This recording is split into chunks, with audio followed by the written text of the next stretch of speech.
اہل اسلام کی طرف سے قادیانی جماعت سے چند سوالات۔ سوال نمبر 14۔ مرزا قادیانی نے کہا، میں اس صدی کا مجدد ہوں اور اپنا عقیدہ بتایا کہ مسیح فوت ہو گئے، ان کی جگہ میں مسیح ہوں۔ کیا 13 صدیوں کے کسی مجدد نے اپنا وفات مسیح کا عقیدہ بتایا؟ کوئی اس کی نظیر لا سکتے ہو؟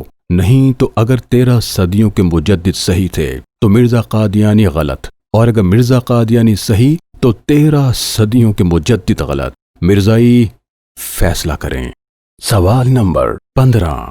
مرزا قادیانی نے کہا، اس وحی میں میرا نام محمد رکھا گیا اور رسول بھی۔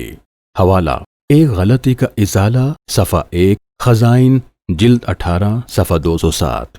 اس دعوے پر پوری امت میں کوئی نظیر قادیانی دکھا سکتے ہیں کہ آج تک کسی امت کے فرد نے خود کو محمد رسول اللہ قرار دیا ہو؟ معاذ اللہ۔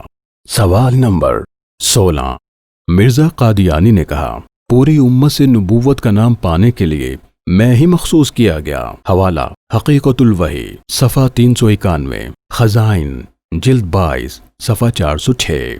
میں ہی مخصوص کیا گیا، یہ الفاظ بتا رہے ہیں کہ اس کی امت میں نظیر نہیں۔ مرزا قادیانی کا اقرار ہے، جس کی نظیر نہ ہو وہ جھوٹ ہے۔ تو مرزائی بتلائیں کہ مرزا قادیانی کے جھوٹے ہونے میں کوئی کسر رہ گئی؟